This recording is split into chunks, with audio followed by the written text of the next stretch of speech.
তুমি যদি দেখতে না পারো ক্লাসটা মনোযোগ দিয়ে মাথায় নিয়ে নাও, পরে যখন আবার ভিডিওটা দেখে নিবা, পরের বার যখন দেখবা তখন এই ভিডিওটা দেখে দেখে একটা জায়গায় হলে কেমন হয় এই পার্টগুলো একটু মাথায় রাখতে হবে, কারণ এটা কিন্তু সবকিছুই কিন্তু কনিক্স, মনে রাখবা দুনিয়ার সবকিছুই কিন্তু কনিক্স। এর মধ্যে আছে সরলরেখা, এর মধ্যে আছে বৃত্ত, এর মধ্যে পরাবৃত্ত, উপবৃত্ত, অধিবৃত্ত and everything is under the umbrella of conics. So conics হচ্ছে তোমার ম্যাক্রো ইউনিভার্স, এর মধ্যে সেটা থাকবে। সো তোমাকে মনে রাখতে হবে নাই যদিও, তারপরও প্যারালালি কনিক্স তুমি শিখবা। ইন দ্য সেম প্রসেস তুমি বৃত্ত সরলরেখা একটু ঝালাই করে নিবা, তাহলেই হবে। সিয়াম আপনি কি এখন ম্যাজিস্ট্রেট? Yes I do. হ্যাঁ আই ডু ম্যাজিস্ট্রেসি। দাদা চ্যাপ্টার কি অ্যাডমিশন পর্যন্ত কভার করা হবে? ইয়েস ইয়েস অরিত্র আজকে হচ্ছে একেবারে বেসিক পাবো। এবং আমার নামটা কি জানো না? মোহাম্মদ হোসেন ইমন, আমি বুয়েটের বললো। বলটা প্রাসের মতো করে, প্রাস প্রশ্ন ফিজিক্সে প্রাস একটা গতিপথ অতিক্রম করে বক্ররেখা আমরা পড়ি। পৃথিবীর চারিদিকে সূর্য নাকি সূর্যের চারিদিকে পৃথিবী ঘুরছে একটা পথে, কিরকম পথ, একটা শেপ পাচ্ছি আমরা। অথবা আমাদের গাড়ির যে গ্লাস, লুকিং গ্লাস, এটা হয় একটু তোমার কনকেভ আকারে, তাই না? উত্তল দর্পণ বা পরাবৃত্তাকার শেপ। তার মানে আমাদের বাস্তব জীবনের দুনিয়ার সব জায়গাতেই আমরা কার্ভ বা কার্ভেচার নিয়ে কাজ করি। আমরা কি নিয়ে কাজ করি? কার্ভ, কার্ভ বা কার্ভেচার বা কার্ভেচার। তার মানে আমরা সবাই এই কার্ভেচার নিয়ে কাজ করি। এই কার্ভেচার জিনিসটাকে একসঙ্গে ইউনানিমাসলি একটা শেপ ফলো করে, শেপ।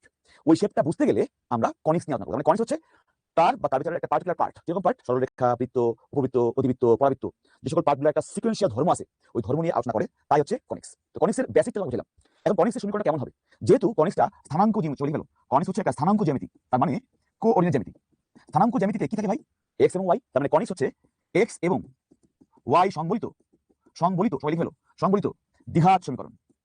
দ্বিঘাত সমীকরণ তার মানে মনে রাখবো আমরা যেই ধরনের কার্ভগুলো নিয়ে আলোচনা করবো তার সমীকরণটা হবে দ্বিঘাত। দ্বিঘাত মানে কি? পাওয়ার হবে হাইয়েস্ট 2 এবং তার ভ্যারিয়েবলের নাম কি হবে? এক্স এবং ওয়াই। That's it.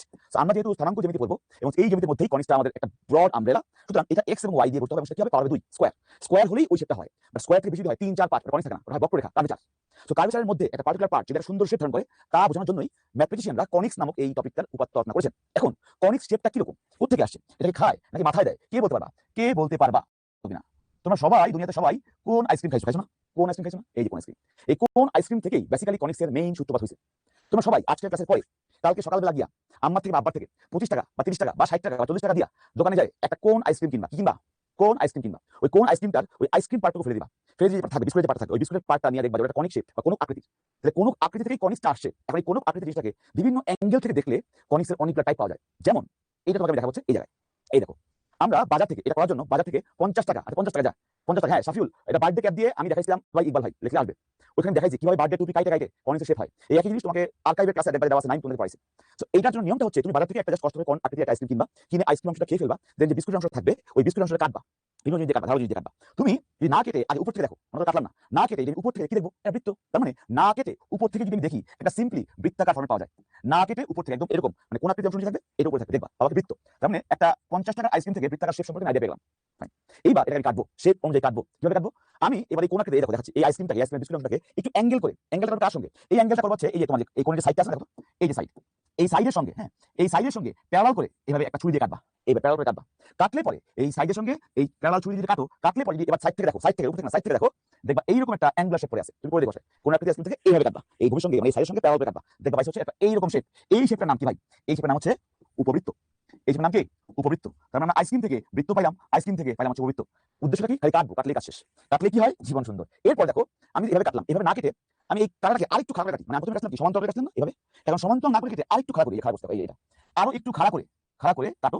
এটা কাটলে একটু একটু অ্যাঙ্গেল করে, এটা কাটলে একটু খাড়া করে, একটু খাড়া করে কাটো এবং সেই কাটা যদি তোমার এই সাইডের অ্যাঙ্গেলের সঙ্গে সমান্তরাল হয়, সমান্তরাল হয় মনে হয় এটা কিন্তু সমান্তরাল হবে না, আমি ভুল বুঝলাম।